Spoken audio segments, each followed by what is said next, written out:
Thank you, ma'am. First of all, I need to commend you on being such an astute lady, that it is in view of what I saw in the interview that you had with one of the media houses. Okokuqala ke angikuncomeke ngokuba ke lo sisi ke oyena ke ngikusho lokho ke ngaloko engikubonile yona ke inhlolo khona noma i-interview lena ke ebesibhekile la kumabona kude. Thank you. Yebo. Thank you. Really, from the solitude of my conscience, I want to wish you well in your music and acting career. I think Fisa ke ngifuna noma ke okusuka kujuleni kwenhliziyo ukuthi ngikufisele okuhle kodwa ke kuloko okumsebenzini wakho owenzayo. thank you, ma'am. Ngiyabonga. Thank you very much. Now, your memory is of such a nature that as time goes on, it tends to be more sharper. Did I understand you well?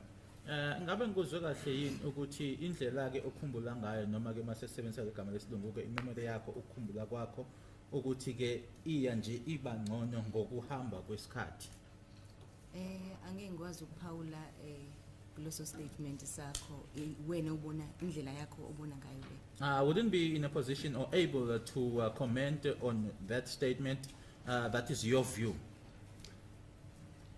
I gleaned this from what you said yesterday, that even after 25 years, after the occurrence of this incident or so, or a number of years or so after the occurrence of this incident, you'd still be able to remember what actually happened there. Ngikusho lokho ke kuyinto oyishilo izolo ukuthi noma ngaze ke noma ngasemuva kwe 20 years ukusukela manje uze angeke ukhohlwe lokho. Njengoba sengishilo izolo ukuthi lokho kwenzekile beku traumatic kakhulu. So as far as I know, ingqondo yami angeke ikwazi ukudedela kalula lokho. As I said, that what happened was very traumatic, and my mind wouldn't just be able to let go of that. Would that also include the identity of the people, of the perpetrators, of the two perpetrators according to your house that day? Lokho ngahlanganisa noma kufaka futhi abantu labo ababili abangena noma bangenela ngaloba busuku. Yebo kunjalo. Yes, that's correct. Thank you.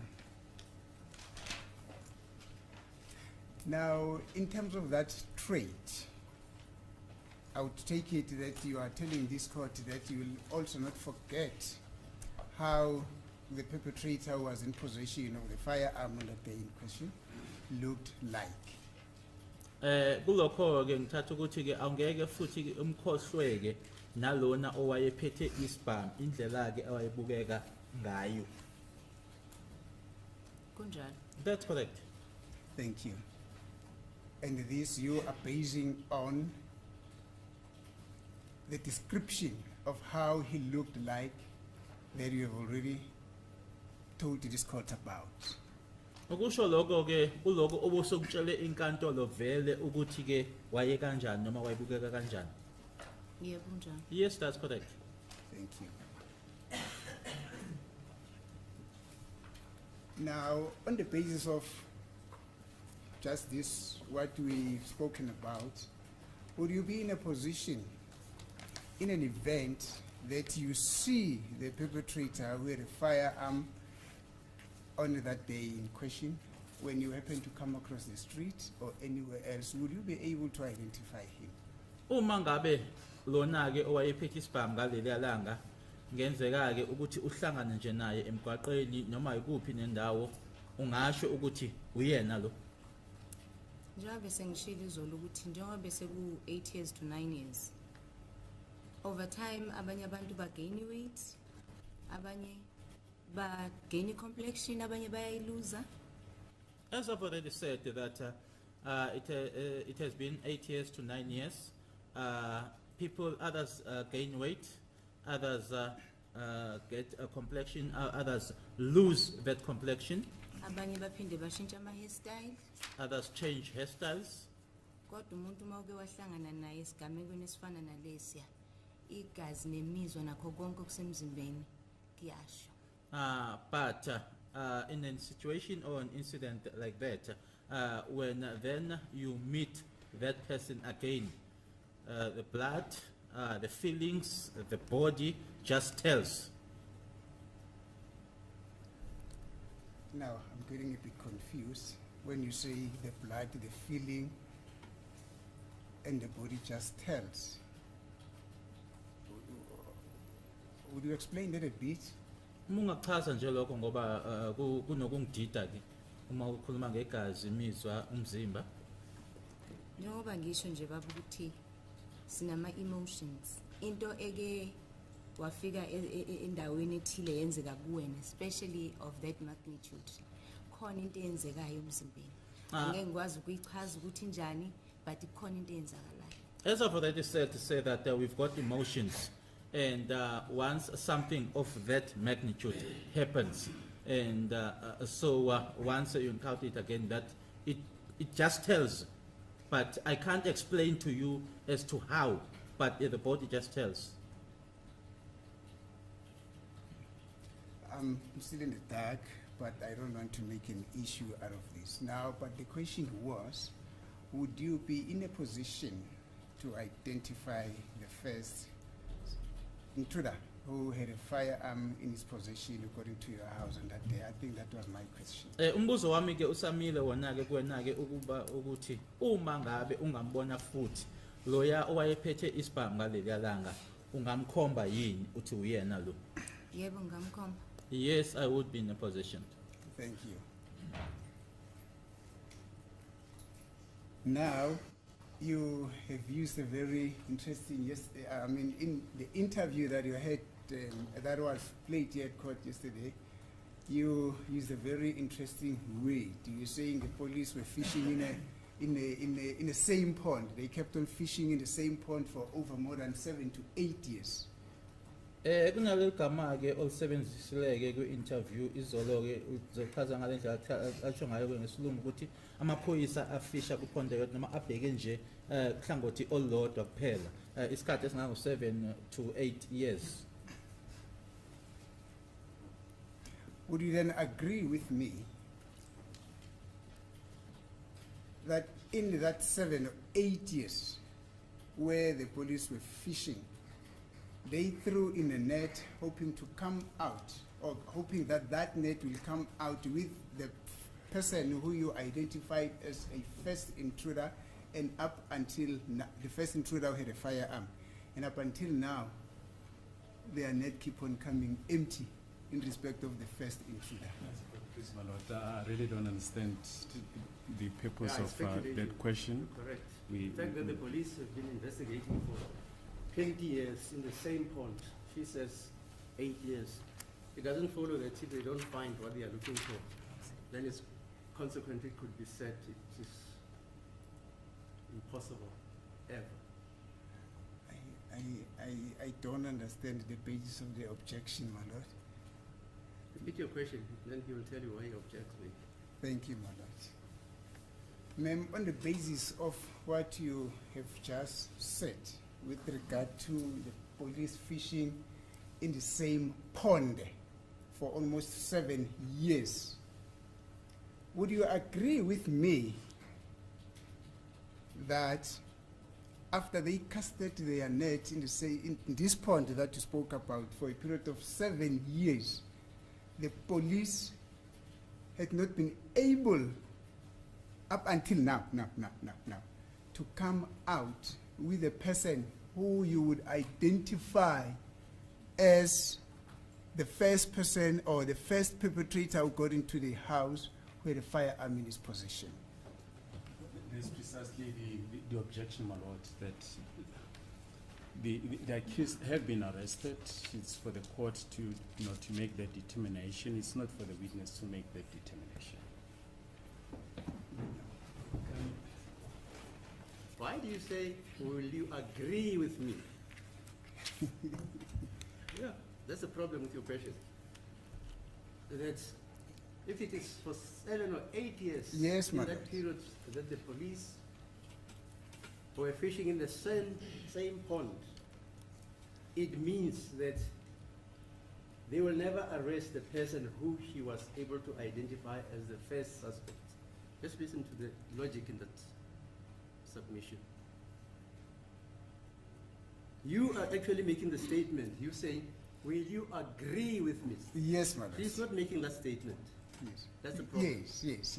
That's the problem. I am saying this, my lord, that based on her testimony, Mm. that up until now, as I am cross-examining her Yeah. and she's answering my question, Mm. the police have not been able to bring to court a person that she would say, this is the person that I saw on the 26th of October 2014, who was in possession of a firearm. Okay, let's hear. What's your comment, man? Kuze kube manje ke kuloko okushoyo ke uthi amaphoyisa ke ebheke uhlangothi olodwa kuleyo 7 to 8 years amaphoyisa ke akakezi ke ngaphambili noma ezenkantolo athi ke nanguke lo muntu lo omchaza wena ke nanjengaloya owumsolo wokuqala owayephethe isibhamu ngaleli yalanga nge 26 ka October 2014. Okokuqala mangisho ngithi amaphoyisa abefisha kupond eyodwa angibuzi ngani ukuthi ngikhuluma ngayiphi pond before speculate ukuthi ngikhuluma ngayiphi pond. Firstly, when I make that statement that the police are fishing or are fishing in the same pond, why then don't you ask me what is it that I'm referring to or what pond am I talking about before speculating? Oh, you want clarity from me? I thought that was your answer. Oh, you want clarity? Okay, no, Yes. thanks, man. It is immaterial what pond were you referring to. You're talking about the pond that the police will go into when they dip their net with a view that their net will come out with a person who you would have come to court and say, this is the person that I saw on that day who had a firearm in his possession. Ukuthi ke yipi pond wena okhuluma ngayo ke akusona ke udaba lolo kodwa okubalekile noma kusemqoka ke ukuthi ile pond yona ke amaphoyisa azothatha inet noma umnatha wawo ke awuphonse kuyona uma eseyibuyisa noma esebuya nayo leyo net leyo asho ke ukuthi sibuyile nayo futhi nanguke umuntu lo wena ke okhuluma ngaye othi yilo wokuqala umsola owayephethe isibhamu. Ngiyabona Now, la, the Sir, gist of cela my ukuphendula. question is, Don't make it long. oh, okay. Cela ukuphendula. Ngiyabona ukuthi asitholani kahle mina nawe. I see that you are missing each other myself. Noma mhlambe awilalelanga kahle ivideo. Angazi ukuthi iyona yiphi inkinga lapho, but into ebengiyichaza ke just so ukuthi siyatholana. Okay, asibambe lapho. Maybe you didn't listen to the video properly, but I don't know which one is it. But so that the two of us are on the same page, yebo. Ngaleso sikhathi bekunedocument ephumile ekhuluma ngokuthi thina sesiyama suspects. At the time, Understand? there was a docket that came out that said that we were suspects. And leyo nto ibilokhu iqhubeka isikhathi eside. And- Size sorry. sibize sizothothara sizofaka ku lie detector test senziwe zonke lezo zinto lezo. Ilento bengiyisho. And that went on for a long time, where we were called, we were tortured, we were made to undergo through a lie detector test. That is what I was talking about or referring to. In other words, kusho ukuthi bekubonakala thina singaba suspect yet we are just witnesses. In other words, we were seen as suspects, yet we were witnesses. So ngangicela nje ukuthi amaphoyisa akakanwebe kwezinye indawo abheke kwezinye indawo kuze bazothola umphumela. So I was just requesting or asking for the police to just stretch to other areas or to other places as well to get the result. Njengoba ke sebewutholile umphumela. Now that they have found the results. Thank you, ma'am. Me and you are on the same page. Angiboni kahle. I don't see like that. On the basis of what you've just said now, that you requested the police to extend their scope of search. They should not just limit themselves into a particular pond, they need to go to other ponds as well. Indeed, they did that. Now, the gist of my question is, therefore, would you then agree with me that in their endeavor, upon your request that they should do so, they have still not yet brought a person that you would identify as the person who had a firearm in his possession that day? That is simply the gist of my question. Sorry, We don't want to belabor the point, but this is precisely the issue that this court is seized with, that the court has got to determine after the conspectus of all the evidence. It's not for this witness to say that. With respect, we think the question is inappropriate. But the witness actually is referring to herself, according to her explanation. She says because the police were having a second docket, which presupposed that they, meaning herself and others, were being interrogated, put through lie detectors, tortured, that they suspected her also as being, amongst others, the person who entered the house with a gun, because unless there is a supposition that there was no person shot at that house. But if the cross-examination, as I listened to it, it's not disputed that a person was shot in that house, and she was in that house with her mother, Kelly, and others. Now, she is saying they were also regarded as suspects. So that pond in which they were fishing was, according to her, not the correct pond, because she regarded herself as a witness. That's our understanding. Yes, but counsel has now moved a step further, and he says after the police, after having fished in that different pond, they haven't come up with someone that she can identify as the first suspect. Now, Okay. we are saying Yeah, that fine, is, yeah, fine. that is inappropriate. It's for this court to determine that. You can keep that for cross-examination, because it's argumentative as you are. You are arguing with the witness, as you are aware now. As it is the court, I can understand, ma'am. I realize that there's a bit of a problem with this question. Let us conclude it. Yes. Thank you. Let me conclude it by saying that I put it to you that up until this point, the police, in terms of their investigation, let us exclude the pond thing. In terms of their investigation, they have not yet come up with a person that you would stand up there and say, I have met that person, I've seen that person, or I'm seeing that person who had a firearm in possession, who had a firearm in his possession that day. Not so. Engizokusho kuwena ukuthi amaphoyisa ke akakezike ngaphambili nomuntu ekuphenyeni nje kwabo nomuntu ongabusukuma kule ndawo ohlezi kuyona noma uhlezi khona kuyona umkhombeke uthi uyena lo ngambona yamazi uyena owayephethe ispam ngaloba busuku. Njengoba sihleli la sonke siyabona ukuthi njengoba u5 behlezi lapha akekho ama dreadlocks. So mhlambe meningabafaka ama dreadlocks abanye nibanikeze complexion abebenayo mhlambe 8 years ago kwazi ba ukuthi kungaphuma. As we all can all see, as we are seated here, that there are 5 of them seated there, and we can see that none of them has got dreadlocks. But if we were to put dreadlocks on one of them, and then the complexion that they had 8 years ago, who knows what may come out? Futhi okwesibili babili abantu abangena endlini and right now ngibona abantu abawu5. So ukuthi bangena kanjani I think leso singayekela amaphoyisa. And there were 2 intruders in the house, and here we see 5 people. As to how that came about, that we can leave to the police, And of course ne evidence iketholakele. as well as the evidence that was found. Yes, ma'am. No, I ideally respect that. Ideally respect that. But finally, you are unable to see any person who had a firearm or one of the intruder who had a firearm on that day. Kodwa ke okugcina ke ukho kusimo sokuthi uyambona noma ungambona olona owayephethe ispam ngaleli yalanga. Okwamanje ngiseney'nsolo, kodwa ngifuni ukukhomba umuntu wabantu ngey'nsolo. For now, I only have suspicions. I do not want to point out the poor person based on suspicions. Thank you. Now let us try to go back to the scene.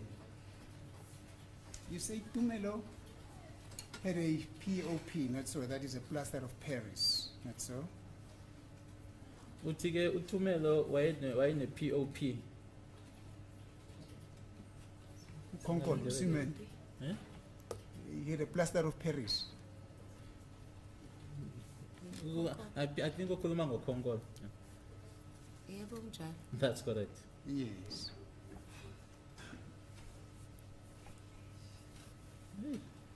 Sekhuwa.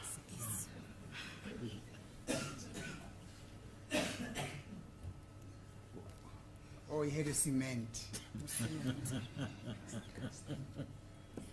Or he had a plaster caster, I'm told, yes. Yeah, hayi sesidlala ngamagama ke manje. Ikona nje lokho. Yes. Now, you say at some point he also joined in the tussle, which we'll get to a few minutes later, that happened in the house. How did he manage to do that? Uthi naye ke waba ingxenye leyo tussle eyayikhona ke noma lokho kulwisana kwakukhona ke endlini. Wakwenza kanjani lokho? Angiyena uTumelo as far as ngila, and I think ikhoti yakubona lokho. uTumelo uyena ongakwazi ukuchaza futhi uyena owazi ukuthi ipain yakhe ibika kangakanani and ukuhamba kwakhe without ama crashes akhe enable kangakanani lokho, but otherwise angikwazi ukumkhulumela. I'm unable to speak for him, and I think the court can also see that I am not Tumelo as I'm seated here. He's the one who will be able to tell as to how far he could walk and how the pain or his pain, how did it enable him.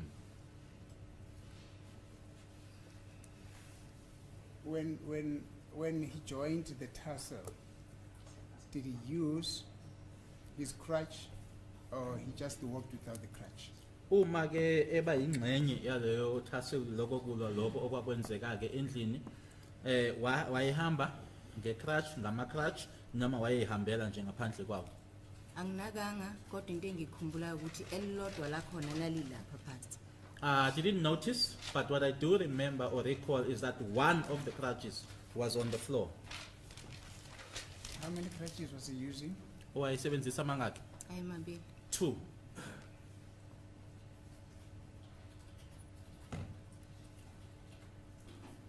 So at the time when you fetched him from the N3 off-ramp, he was using 2 crutches, not so? Ngenkathi enanimthatha ngayo ke noma nimpick up ke kwi-off ramp N3 wayehamba wayesebenzisa wona O2. Yebo kunjalo. Yes, that's correct. And at the time when you alighted from the vehicle upon your arrival at your home, when you got into the house, you also used 2 crutches, not so? Nangenkathi senifika ke ekhaya esehla ke emotweni ngena phakathi endlini wangena ehamba ngawo O2. Yebo kunjalo. Yes, that's correct. Do you know what happened to the other crutch? Uyazi ukuthi enye kwenzekani ngayo? Angazi. I don't know. Kodwa engikwazi ukuthi emva emalangeni mayiseqhubeka futhi ehamba ukuhamba ngawo omabili. But what I do know that as the days went by or went on, that he was using both of them. Thank you. Now, at the time of the commotion in the house, when he stood up, did he use the crutches to assist you in pushing one of the perpetrators into the kitchen? Kodwa ke ngesikhathi bisukuma ke endlini senibadudula ke nibadudukela ekitchen laba abawu2 abangena, ingabe ke uma ekwenza lokho ke sukuma ehamba ekitchen nibadudula wayesebenzisa crutch noma ama crutch? Ngicela u-understand we-advocate ukuthi nganganakile uTumelo mina. Ngiyawubhiza ngibuza imibuzo ngoTumelo, cha ngangabhekile uTumelo, ngangenelwa isigebengu endlini bese ucabanga ukuthi uzobheka umuntu ohamba ngama-crash uphethe elilodwa noma uphethe amabili. Advocate, please understand the Focus following. angekho lapho. that I wasn't concentrating on Tumelo. Is it, or can it be that you having intruders and now you are concentrating on someone, whether the person is on his crutches or not? My focus wasn't there. That is understood, ma'am.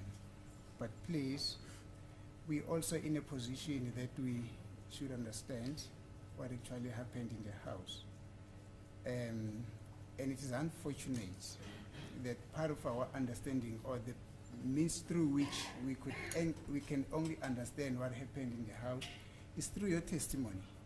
Ngiyakuzwa ke lokho okushoyo ke kodwa nakuthina ke ukuthi indlela nje esifisa ukuthi sazi ngayo ke lokho okwenzeka ke lokho singakwenza ke ngobufakazi bakho. Ngiyakuzwa. I understand. Thank you. And you'll also further note that in your evidence in chief, you also mentioned Tumelo several times, and it also came from you that he had the plaster caster in one of his legs. Do you understand? Okunye ke futhi ozokwazi ke ukuthi igama lika Tumelo ke ulichazile noma ke ulishilo kaningi kubufakazi bakho naloko ukuthi futhi wayefake ukhonkolo. Ngiyakuzwa lokho kodwa kusho ukuthi phela ngangihleli ngidadisha uTumelo. I hear you, but that doesn't mean that I just kept on focusing or studying Tumelo. So your final word on this one is you do not know how he got involved in the tussle, whether he used a crutch or not, but all that you know is that he also was part of the people who were trying to push the gunman to the kitchen. Impendulo yakho yokugcina ke kukona ke lokho ukuthi okwaziyo nje ukuthi yebo wayeyingxenye ke yaloko kwenzeka ukuthi nasukuma nabadudula nabase kitchen kodwa ke ukuthi wayesebenzisa icrash noma ama crash lokho awukwazi. Yebo kunjalo. Yes, that's correct. Thank you, ma'am.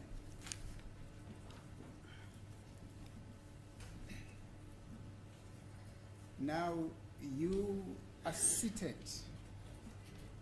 in the dining room. When I say you, I mean all the occupants that you've referred to in your evidence in chief. You are seated in the dining room, and as you were seated, I mean in the sitting room, as you were seated there, two strange people get into the house. That's- Manje ke nihlezi nonke ngikhuluma ngani nonke ke nihlezi lapha yana ke dining room sitting room nisahlezi kanjalo ke ngena labantu abawu2 eningabazi. Not so? Kunjalo. Yebo kunjalo. Yes, that's correct. Then one of them says he produces a firearm in front of you, and he says money and cell phones, but he's saying that in Zulu. Oyedwa ke kubona wakhipha ispam wasethi ke khiphani imali nama cell phones ekusho lokho ngesizulu. Yebo kunjalo. Yes, that's correct. Then Longwe jumps up, he pushes this person, he dashes out of the house. Wasesukuma ke noma ejumpa ke uLongwe uya kulomuntu uyamphusha wase yena ephuma endlini uLongwe. Yebo kunjalo. Yes, that's correct. Immediately thereafter, you, meaning all of you, then stood up and you also pushed the person towards the kitchen. Nase nisukuma ke ngisho nina ke abasele ke manje endlini nasukuma namdudula ukuye kitchen. Yebo kunjalo. Yes, that's correct.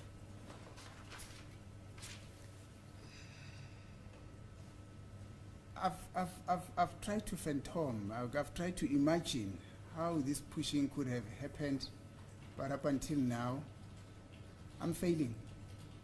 So, and then I said to myself, I don't need to struggle about this because there's a witness who said there was a pushing, and I'm going to request her, which I'm doing now, to explain to this court how this pushing actually happened. Ngizamile ke ukuthi lento idlala emqondweni yami noma ngicabangeke kodwa ke angiphumelelanga ekwenzeni lokho ngase ngithi ke cha ukhona ufakazi ngoba uyena ke okhuluma ngako lokuphusha lokho ukuthi alichaze nje le pushing ukuthi yenzeka kanjani. Yes. So okokuqala ke njengoba ngisho ukuthi sasihleli phansi and then uLongo wasukuma wayesephusha lo wokuqala phambili wama-Jets. Ukumphusha kwakhe akamphushanga phezulu, but uyabona ku-rugby ukuthi mabephushana benza njani ku-rugby, if you watch rugby angazi. But wamphusha kanjalo, but on a lower part of his body, and then waluza i-balance loyo, wahlehla wayemuva between udongo lase-toilet nase-kitchen. As I said, that Longo stood up and then pushed this person. And he didn't push him on the upper part of his body. Yes. If you do watch rugby, I don't know, you see how they would do, but they refer to as the scrum, or how they push Scrum, in the rugby. That is what I mean. Okay. And then this person lost balance and moved to the middle of the wall, udongo lasekitchen, Udongo lase-kitchen ne-bathroom. as well as the bathroom. Yes. Yebo, ngiyaqhubeka. And then makusenjalo angithi lo wesibili ube semnyango we-bedroom ebhekane nekhishi. And then wonke umuntu mayisukuma saqala ngalo ola emnyango ophusha umnyango kakheli, and then sabadudula bonke saya nabekitchen. Ukuthi kodwa ubani wayehamba phambili angikho sure. And then the second one is the one that was now at the door of the bedroom. And so when we stood up, we started with the one that was at the bedroom door and we pushed both of them. As to who was in front, I am not certain. Now, as you push them, did they resist the pushing? Just try to paint a clearer picture to the court. What was their reaction? They just gave up when you pushed them? Or they were resisting, or what was the position? Engifisa ukwazi-ke manje ukuthi nanjengoba nibaphusha njena-ke bayavuma ukuphushwa noma-ke nabo-ke bayalwa kwakwenzekani i-reaction yabo yayithini nanjengoba nibaphusha nje? Bazama ukulwa kodwa sasibaningi. They tried to fight or to try to resist, but we were many, or there were many of us. Fight, how did they try to fight? Did they try to push you back? I don't want to put words in your mouth, you see, that's my problem. So, but I just wanted to come from you, how this pushing thing happened. This Uma particular uthi thing. bazama-ke ukulwa ingaba nabo nanithi uma nibaphusha nabo niphusha back, ngizama nje u-understanda ukuthi lokuphusha lokwenzeka kanjani. Njengoba bese ngishilo ukuthi kwakungemina engangiphambili, njengoba bengisho ukuthi ekugcineni ngangimtumelo, uyangizwa. So ukuthi baphusha bayalwa, maniphusha nje nokunilwa niyale niyale, mningi action owenzakala laphayana.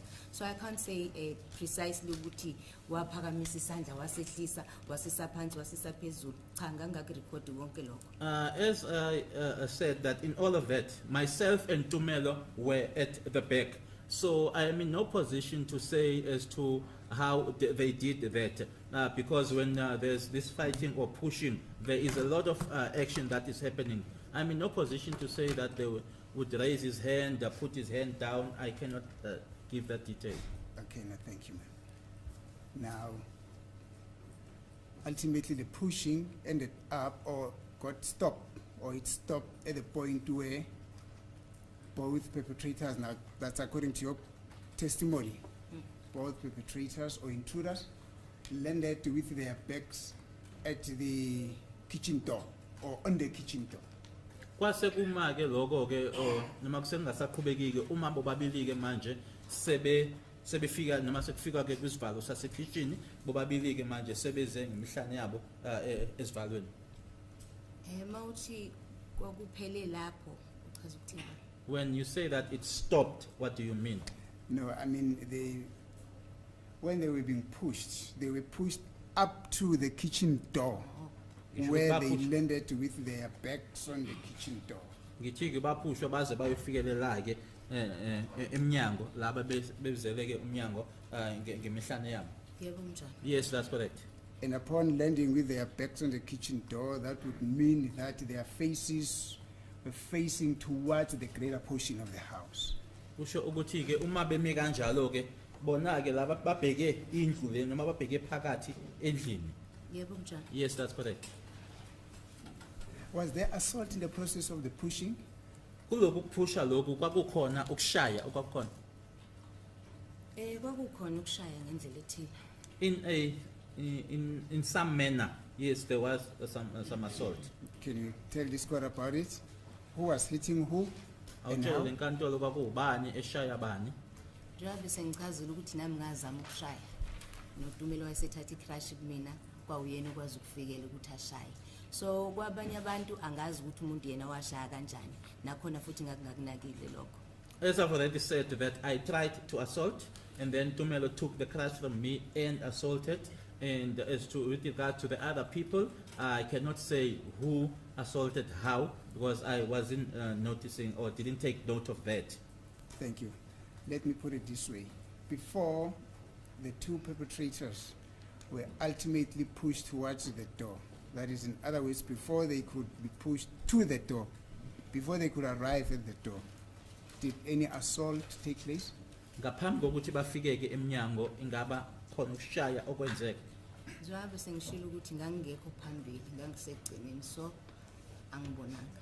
As I've already said that I was not in front, I was right at the back, so I didn't see. Thank you. Now, as the perpetrators were being pushed, what's their position? Were they walking towards the door? Were they walking with their back towards the door? What is their position? Nanjengoba babephushwa ke ingaba babehamba ke ukuya emnyango behamba ke noma bezele isivalo lesi ngomhlanje njengoba besiya nje bephushwa beye emnyango. Babehlehla. They were retreating. Were there any swearing there? Kwakhona ukuthuka okwakukhona? Ngikuzwanga. I didn't hear it. Were you not swearing at them? Wawungabathuki? Angithuki mina. I don't swear. When I say you, I don't mean specifically you, I mean your group. I'm going to use the word your group, referring those occupants who were in the house before the arrival of the two perpetrators. Uma ngithi angisho wena ke mayisebenzisa lo gama ka you ke ukhuluma ngani abebephakathi ke endlini. Hayi angisakhumbula. I can't recall. Thank you. And upon landing with their backs at the door, the assault on them then continued. Or let me put it this way. Upon them landing with their backs on the kitchen door, what then happened? Sebefikile ke manje bameke emnyango ke babheke phakathi endlini kwase kwenzekani ke lapho. Engikukhumbulayo ukuthi suspect number 1 noSenzo babe dressilela isibhamu while mina ngizama ukushaya lo omunye ngecrash ngingasafinyeleli noTumelo. Abanye angisakhumbuli kahle ukuthi babenzani ngempela ngempela.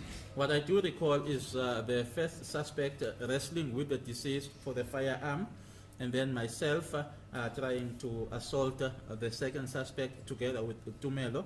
As with regards to the others, I cannot remember. Thank you. Now, you have told this court that you were pushing from the back, and because some of the people who were trying to assault these intruders were taller than you, you could not successfully hit the person that or the intruder that you wanted to hit with a crash, not so? Shiloko ukuthi nanjengoba kwenzeka le pushing ke nokuthi abanye ke babantu ke laba babekhona ke lapho babe bade kunawe lokho ke kwakuvimba ekuthini ke ushaye lo ufuna ukumshaya. Yep. Yes. And this is the reason why Tumelo then took the crash from you and assaulted or tried to assault or hit the second perpetrator therewith. Ileso sizathu ke esabangela ukuthi uTumelo abe seyithatha kuwena ke icrash leyo ashaye noma afune ukushaya ke lo owesibili. Yebo kunjalo. Yes, that's correct. Now, in your quest or in your endeavor to try and assault this perpetrator with the crash, the second perpetrator with the crash, did he just stand there? Did he try to ward off the blows? Did he try to move away from the blows? What is their position? Kulokho ke ukuthi uzame noma nizame uzama ukushaya lona ke owesibili ke ngayo icrash ingaba wayemile nje kuphela noma ke ezama ukuthi avimbe noma wayeyina wayeyenza kuloko ukuthi wawuzama ukuthi umshaye ngecrash leyo. Kwesinye isikhathi wayezama ukuvika, kwesinye isikhathi naye azama ukushaya futhi. At times he would try to ward off the assault. At times he would also try to assault himself. He himself would also try to assault. When you say like when he tried to assault, what do you mean by that? Was he trying to assault you?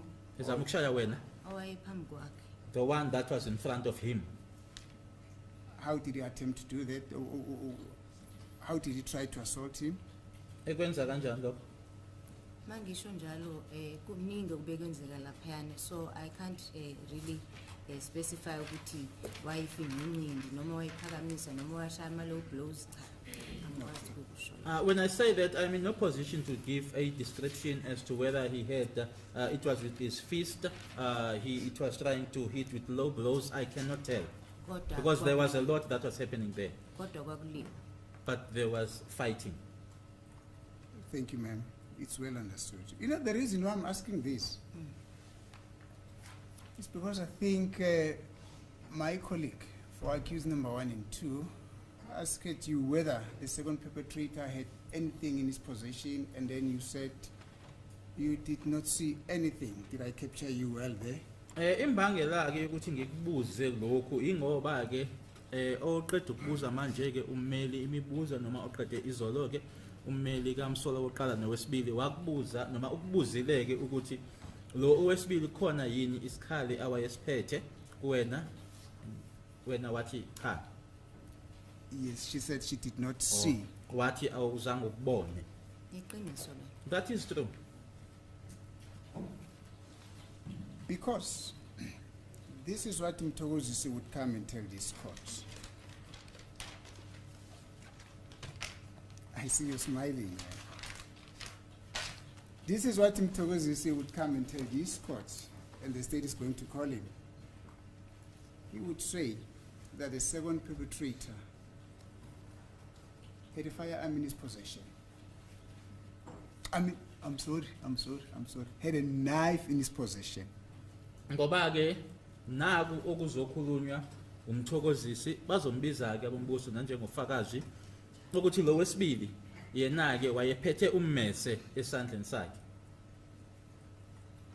Okokuqala angena uMthokozisi, naye uMthokozisi ubone akubonile. Nami ngize la ecourt ukuzokhuluma lokhu engikubonile. So angeke ngithathe istatement saMthokozisi ngisenze sami. Firstly, I am not Mthokozisi.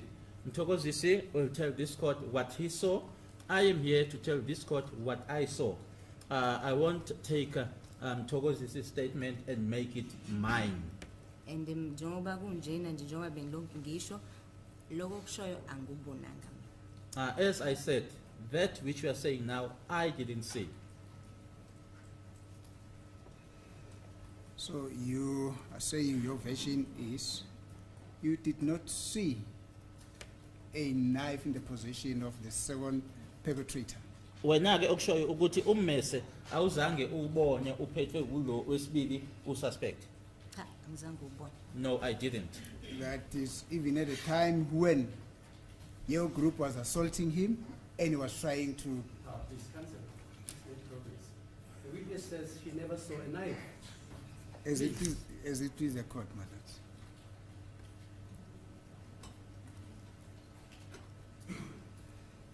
Now you are saying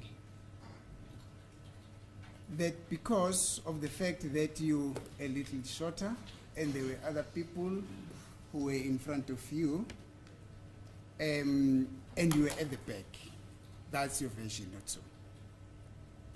That is now you are at the back of these other people who were in front of you when you were assaulting the second intruder.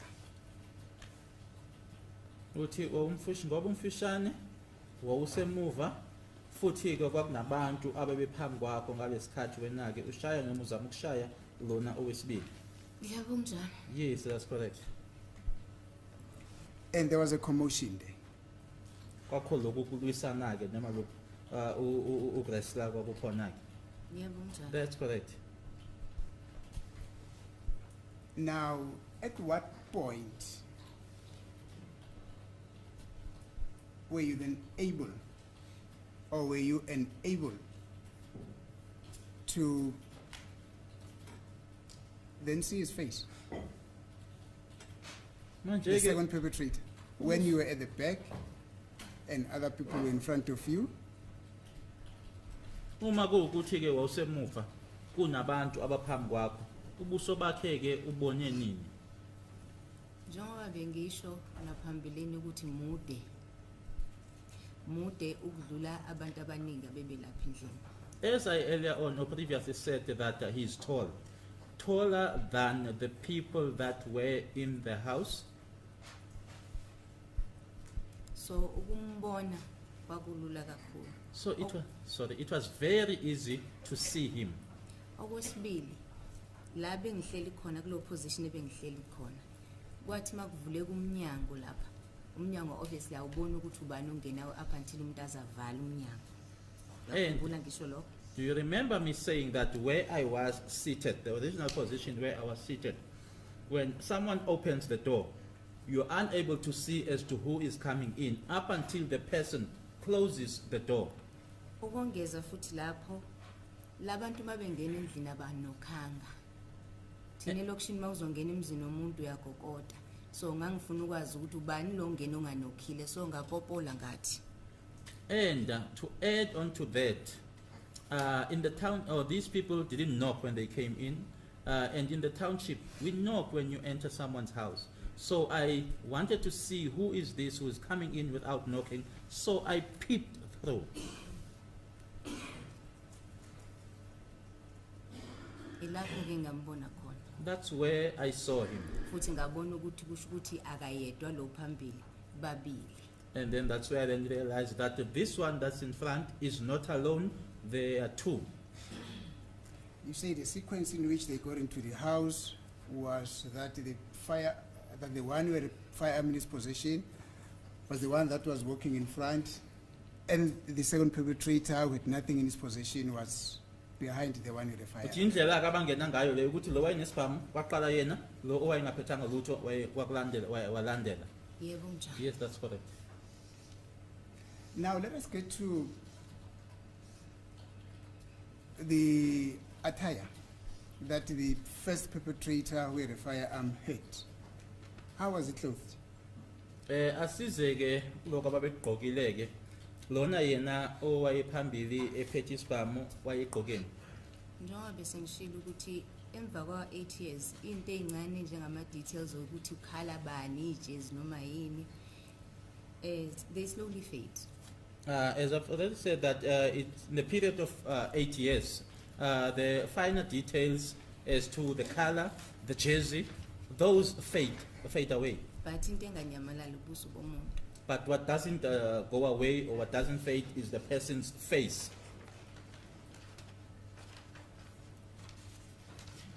What is that supposed to mean to my question? Ngabe lokho kusho ukuthini-ke kumbuzo wami? Umbuzo wakho into engiyisho ukuthi as to ukuthi wayifaka ijacket noma ijini noma yini lokho kumina bekubalekanga kangako. What I'm saying, or what that means to your question is that whether the person was wearing a jacket, a jean, that was not that important to me. Iso lami lagqila ebusweni lagqila emzimbeni ukuthi uqatha noma umncane neinwele nesigqoko if befake njengoba bengisho ukuthi befake isigqoko lo munye efake ihood ngoba yayila izinto ezinjalo azikhohlweki but into efana nokhala nemake nedesign really My eye was concentrating on the face, the person's build, whether it's of small build or hugely built, and as well as the hair, what the person was wearing on the head. But as to the color, what the make, no. Thank you. And that is because memory fades away.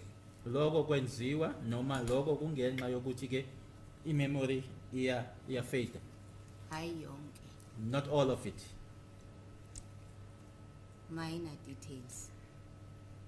Loko okuncane. The second perpetrator, how was he clad? Okwesibili yena ke wayegqokeni. Owesibili ngikhumbula ukuthi wayefaka ihoodie. The second one, I remember that he was wearing a hoodie. Njengoba ngikhumbula ukuthi oqala wayefaka isigqoko. Just as I remember that the first one was wearing a hat. Njengoba bengisho futhi ukuthi gaqila kakhulu la phezulu. As I have already explained that my concentration was on the top part. Now, up to what point of his face did the hood go? Le hoodie lena ke ibifinyelela kuphi la kuyena? Oh, let me ebusweni? start here. What is this hood? What's a hood? A hoodie. Hoodie. Oh, a hoodie. Hoodie. Yes. What is it hoodie? Ihoodie i-tracksuit kodwa leni nesigqoko. Yes. Yeah, it's a tracksuit, but the one with the Uyabona nje le efake accused number Just a 5. second. the one that accused number 5 is wearing.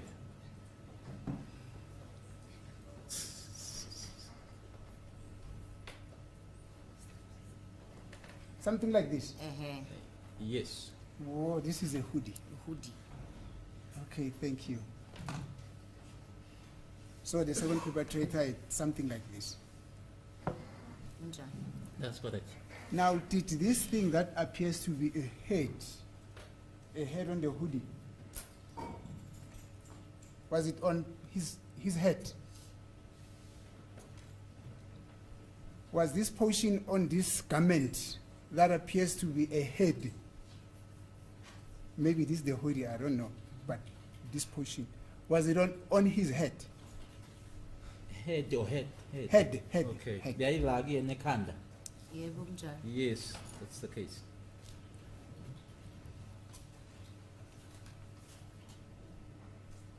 That is up until the squeamishness in the kitchen was over. This portion of the garment was on his head.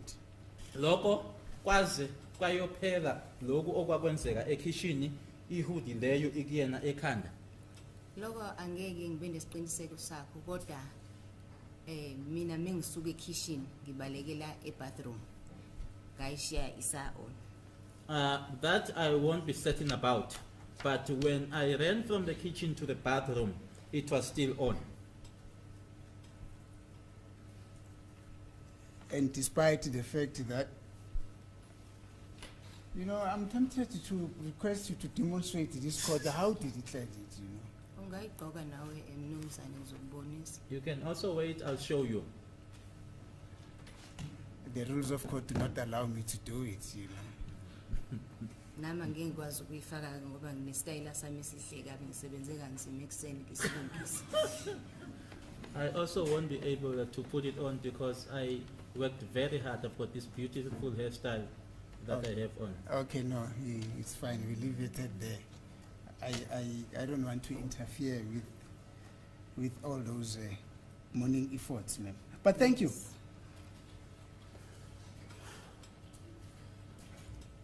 Now,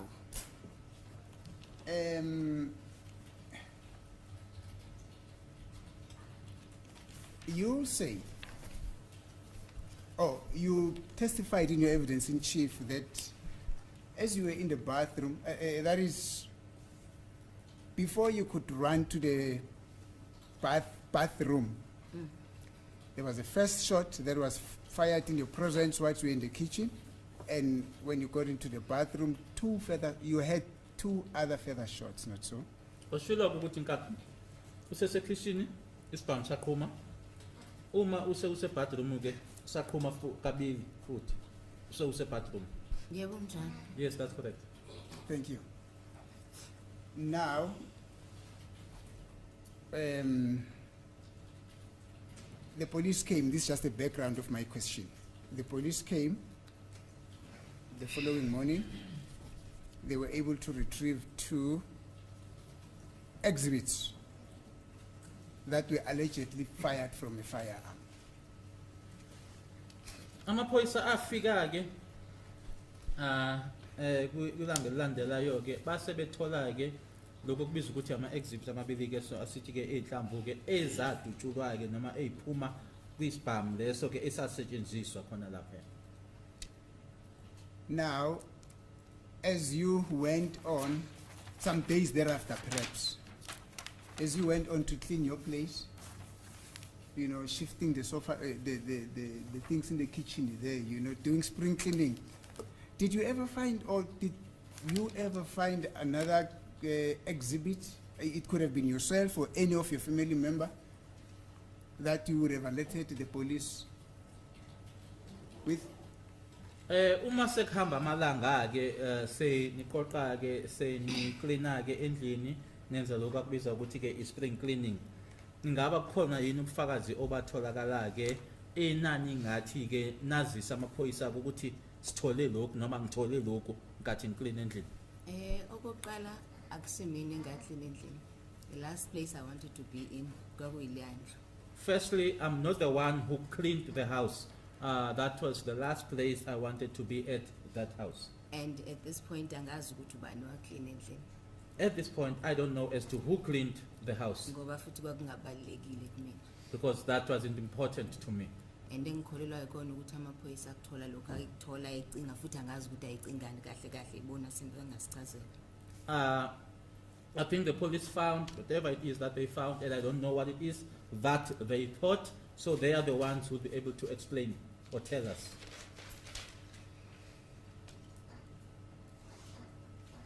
Ma'am, don't be angry about this question. It's No. just an innocent question. Angicasukile baba. I'm not angry, sir, at all. So the information that you have Yes. is that you bear no knowledge whether or not any further exhibits were found at the scene. Okushoyo ukuthi awazi ukuthi khona okunye okwatholakala khona lapha yana. Yebo angazi lutho. Yes, I know nothing. Thank you.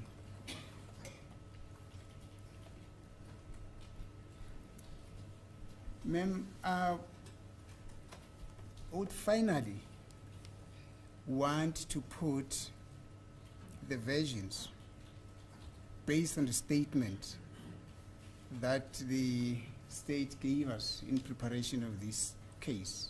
You know, that's procedurally at court that we need to do that, so we hear what your comment is to what they would come and tell this court. Do you understand? Ngizokutshela ke manje ke ukuthi ke noma ke lokho inkulumo noma ke kuthiwa i-version ke lokho sikwenza ngenxa yaloko esikutholayo ke kumshushisi uma silungiselela ke ukuqhulwa kwecala ngoba vele indlela ke leyo ekufanele senze ngayo enkantolo. Ngilindele kuwena ukuthi uphawule kuloko ngizokutshela kona ke ngithi ikona ekushiwo uyena lo engimmele. Do you understand, ma'am? Uyangizwa? Ngiyakuzwa. I understand. Thank you. Is it please the court, my lord?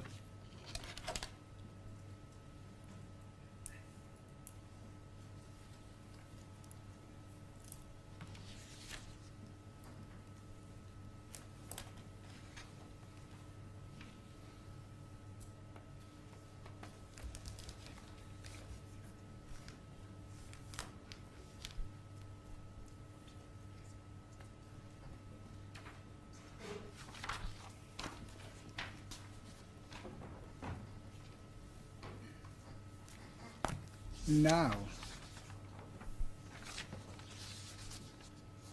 this is what Longwe Twala would, amongst others, come and tell this court. Or maybe before I get to that, you were asked yesterday whether were you in a position to describe the kind of a firearm that the first perpetrator had, and then you said you can't because you do not know the types of firearm, not so. Buziwe ke izolo mayelana nesibhamu ke ukuthi ungachaza yini washo ukuthi ibhamu uzazi. Yebo kunjani? Yes, that's true. Thank you. Now, in one of the statements, that is A19, So A9. if you read, can you also give me a copy so that I can also see what you read? The copies. That's A9.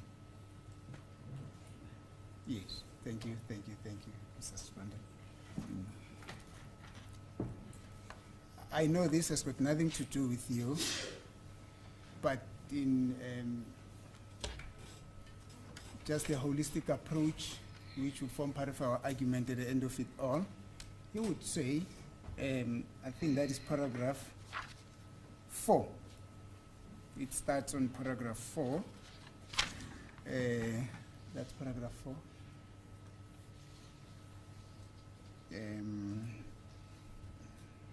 It's an unusual handwriting though, but it said suddenly at about 20 hours on 24/10/2014, 2 unknown men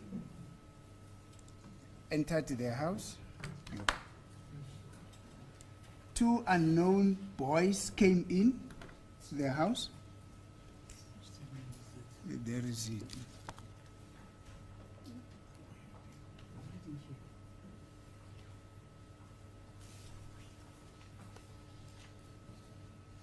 Yes.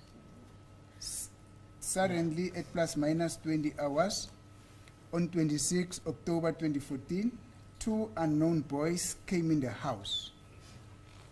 Lana ke statement esikalongwe lesi esithi kwavele nje ngabo 8 ebusuku nge-26 ka-October 2014 kwangena ke abafana ababili esingabazi endlini. And I hear a voice saying, "Take out phones and money." Ngezwa ke izwi lithi khiphani ama-cell phones, amafoni nemali. I then approached one of these boys. Ngaya koyedwa wabo. I grabbed him and pushed him. Ngambamba ngase ngimphusha. He was armed with a revolver, a 3.8 special. Wayephethe i-revolver ewu-3.8 special. I then ran out to look for help. Ngase ngibaleka ngiphuma ke ngiyobheka usizo. Thank you. That's the position that I wanted to bring to your attention. Iloko ebengifuna ukuthi ke ngikufundele kona. As we have indicated, you don't know nothing about firearms. Ubusishilo ukuthi ibhama uzazi. Njani? Yes, that's correct. Thank you.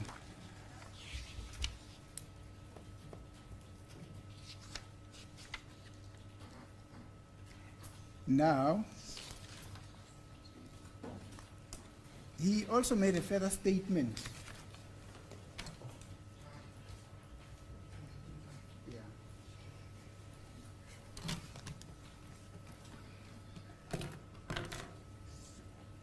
Now, in the statement that we are preparing here, I think that is where your interest is going to be. Hmm?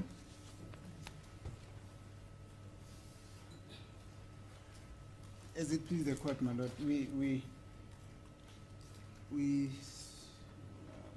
Mr. Sibande was assisting with the technical operation of the system. We're still trying to search the statement.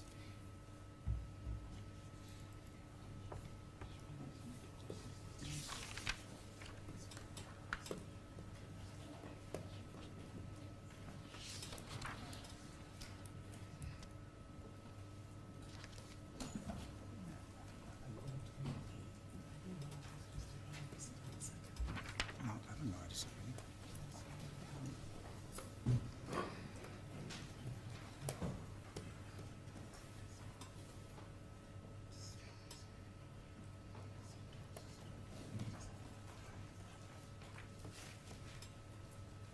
As it please the court, my lord, we are very sorry to be wasting the court's time because apparently what was loaded in the system here is a different A113.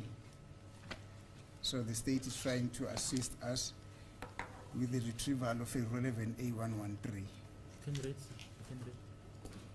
Oh, I can read it. Okay, no, thank you. Thank you.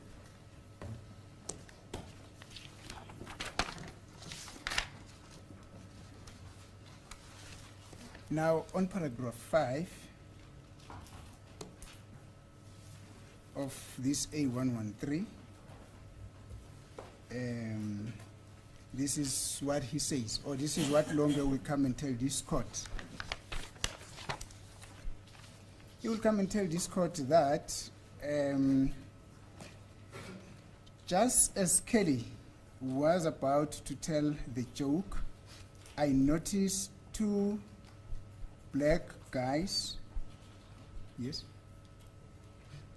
one tall, light in complexion, uthe nje uKelly uma esezochaza ke ihlaya noma esezosho ke ihlaya ngabona ke abalisa ababili ke abantu bamnyama omunye emude futhi ke ekhanya ngebala.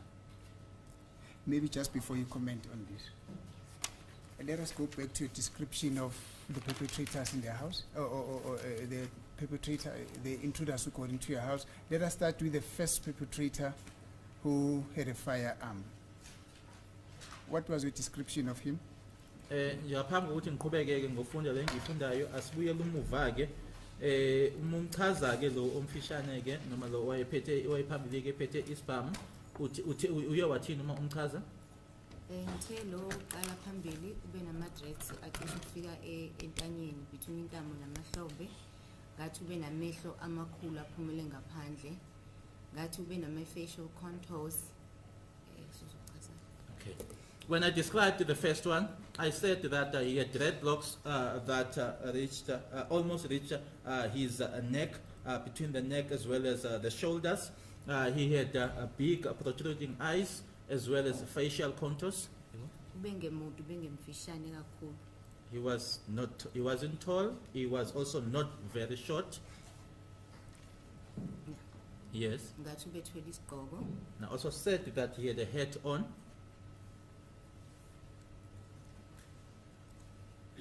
Yes, proceed. Izinto engayinaka ke lezo. Those are the things that I noticed.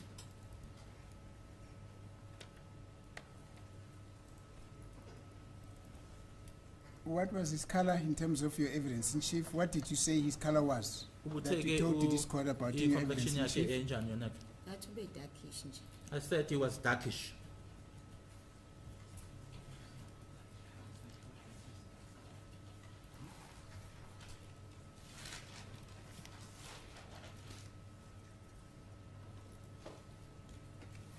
Thank you. But this is what Longe will then continue to say. That he noticed that the two black guys, one was tall, light in complexion. Tall, light in complexion. Okushoyo ke uLongwe ukuthi ke omunye wabo ke wambona ukuthi wayemude futhi ke light ke noma ekhanya ke ngecomplexion. Now, before we get there, you have just given a description of the person that was in possession of the firearm. And what was your description of the other perpetrator, the one who had nothing, who you did not see anything in his possession? Lona ke uqeda uchaza ke manje lo uthi wayephethe isibhamu lo omunye ke wayengaphethe lutho yena uma umchaza uye wathini? Ngithe mude okokuqala, Firstly I said he's tall, mncane ngomzimba, small in build,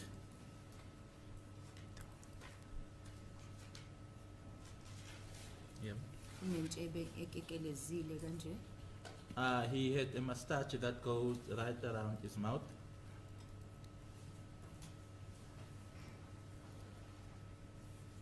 Right? Ngathi futhi ube ngemnyama engemhlophe kakhulu. And that he wasn't dark and he was also not very light. Thank you. Those were your observations. Now, Longwe would come and tell this court that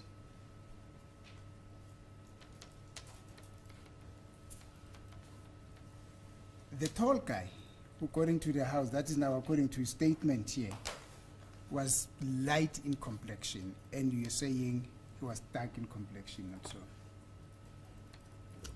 uLongwe yena ke uma emchaza ke ngokwale statement esifundwayo ke ukuthi yena uzothi ke lo omude waye light wena uthi waye dark. Okokuqala asiboni ngokufana. Firstly, we don't see things the same. Mina mangibuka leli bhodlela ngathi li light blue, ufike wena uthi li green.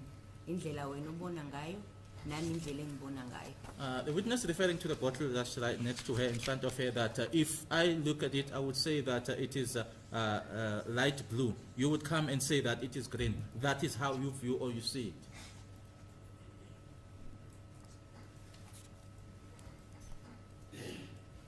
So what you're saying is, Longo might have made a mistake in saying No, she's not saying that, please.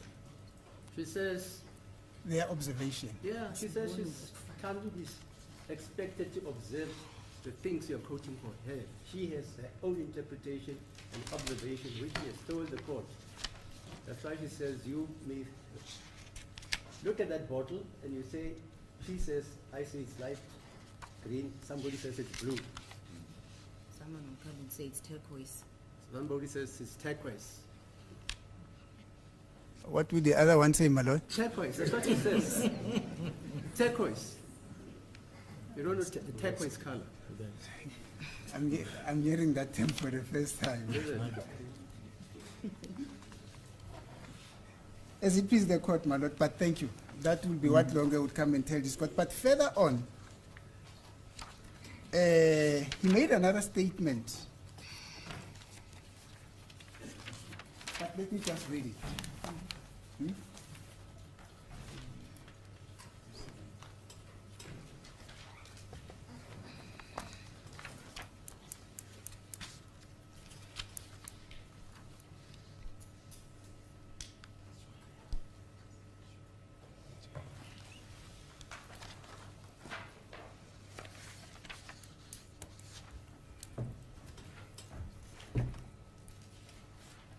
Now, unfortunately, this statement is not numbered.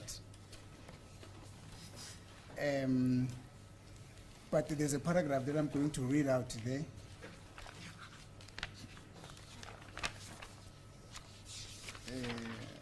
I don't know, it's not numbered, but let me just read out, I think it will be eloquently interpreted.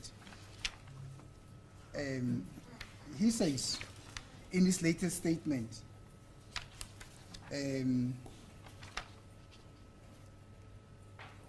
I noticed two guys getting inside the house. The one who came first was short, dark, having dreadlocks with cheekbones. Uthi lana ke kulesi esinye esifundayo ke manje statement ngabona ke amadoda amabili amnyama engena endlini. Lona ke owayephambili ke noma oqala ke wayemfishane edark ka eneyiqhomo And he was we- ama dreadlocks. And he was wearing a jacket that was between khaki or light brown, in bracket beige, Egqoke ke ijacket eyayingakhaki, light brown noma beige. he says he cannot remember his other clothing. Okunye awayegqokile athi akakukhumbuli. He was followed by, immediately a tall one followed. Wase ke elandelwa omude, He was wearing black hoodie. fake ihoodie emnyama, He was light in complexion. light noma ke ekhanya ngebala.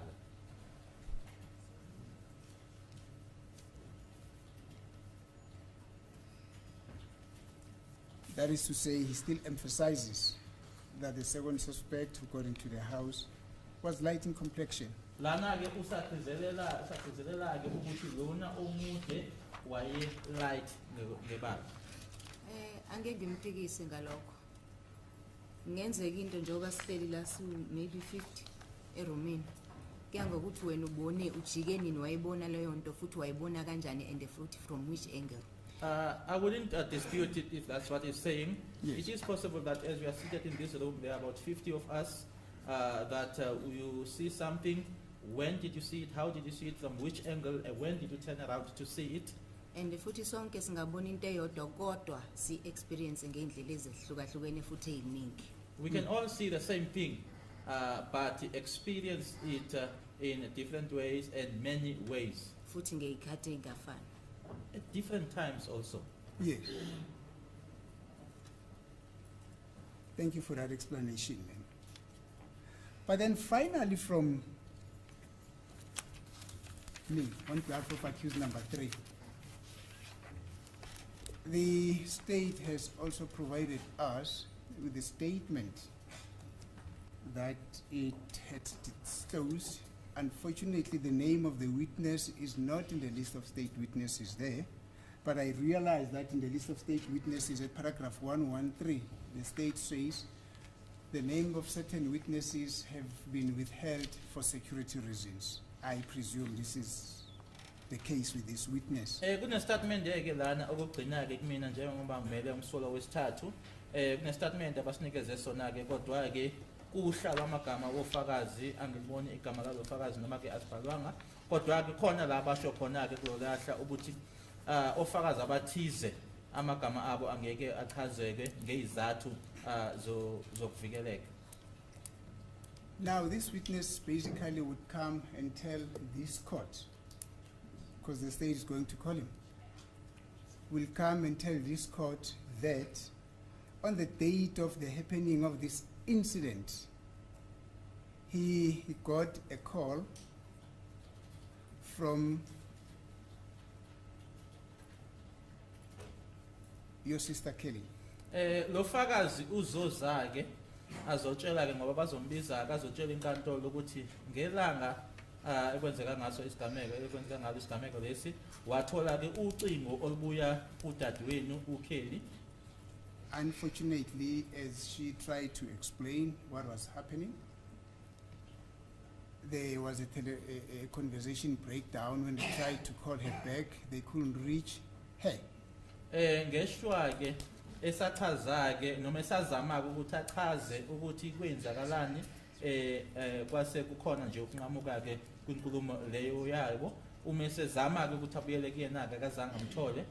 Subsequent, they then phoned Tumelo Madlala. Base-ke emuva kwalokho-ke befonela yena uTumelo Madlala. And Tumelo Madlala informed him, now this witness whose identity we would not disclose, Wase-ke uTumelo etshela lo fakazi lona engithi-ke igama lakhe alichaziwe, that Senzo has been hit by a bullet. ukuthi-ke uSenzo ushaywe inhlamvu.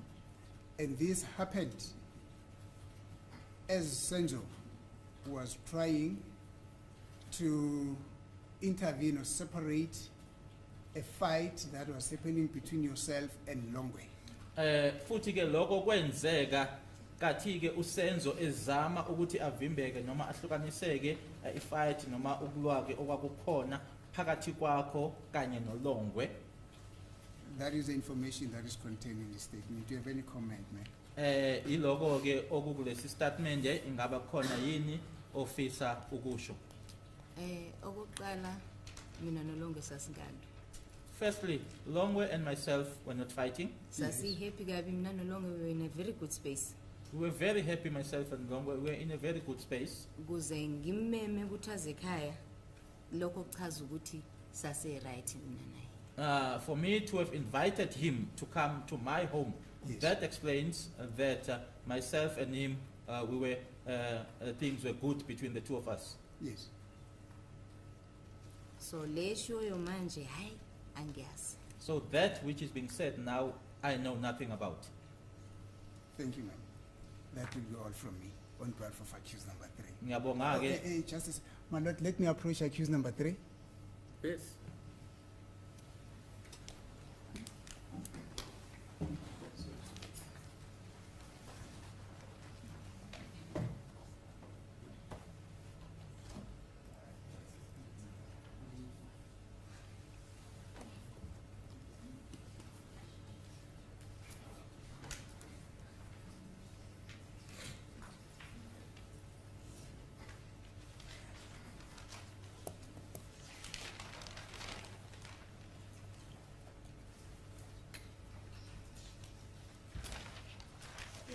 That will be all, my lord, on behalf Thank of you, accused number thank 3. Thank you, ma'am. Siyabonga. Any re-examination? I didn't ask the re-examination in respect of accused 1 and 2. Yes, we thought we were going to do all that. No. You can do it now, because otherwise there are 5. If you want to. Yes. That means this witness, you can re-examine him 5 times, in other words, because there are 5 counsels here. Yes, yes. Okay, but if you choose to examine him at the end of End, yes. the 5th counsel having finished, fine. So Yes, we prefer. you to- prefer that? Yes. Okay, fine, no problem. As it Yeah, is, but thanks. What's your time there? Mr. Eloy? 25 to 12. That's all. Must be an interesting case, this.